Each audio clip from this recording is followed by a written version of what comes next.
এরপরে প্রশ্ন করেছেন আপনি সাইফুল ইসলাম, আপনি জানতে চেয়েছেন কেউ রক্তদান করার পর তা ফেসবুকে পোস্ট করা যাবে কিনা, আর রোগীর লোক কিছু দিতে চাইলে বা খাওয়াতে চাইলে তা নেওয়া যাবে কি না।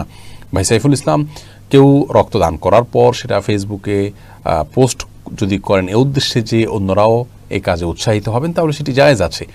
কিন্তু সচরাচর যেটি হয়ে থাকে যে তিনি একটা ভালো কাজ করেছেন, মানুষের কাছে জাহির করতে চান যাতে অনেক বেশি লাইক পাওয়া যায়, অনেক বেশি কমেন্ট পাওয়া যায়, অনেক বেশি শেয়ার পাওয়া যায়, বাহবা পাওয়া যায়, এরকম যদি করেন তাহলে সেক্ষেত্রে এটি করা যাবে না। এটি শিরকে আসগর হবে, লোক দেখানো ভালো কাজ হবে।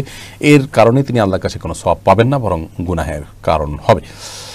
আর যার জন্য আপনি ব্লাড দিয়েছেন তার লোকজন, আত্মীয় স্বজন, অ্যাটেন্ডেন্স যারা আছেন, তারা যদি আপনাকে কোনো খাবার ইত্যাদি দেন সেটা আপনি গ্রহণ করতে পারেন। বিশেষ করে পানীয়র প্রয়োজন হয়, ফল মূল ইত্যাদি খাওয়ার প্রয়োজন হয় অনেক সময়। আপনি তাদের উপকার করেছেন আল্লাহকে সন্তুষ্ট করার জন্য, আপনি কোনো বিনিময় আশা করেন না। কিন্তু তারা আপনাকে যেহেতু আপনার শরীরে কিছু ঘাটতি দেখা দিয়েছে, সেই জায়গা থেকে আপনার জন্য কোনো খাবার ইত্যাদি তারা দিল বা কোনো হাদিয়া ইত্যাদি দিল, আপনি সেটি গ্রহণ করতে পারবেন।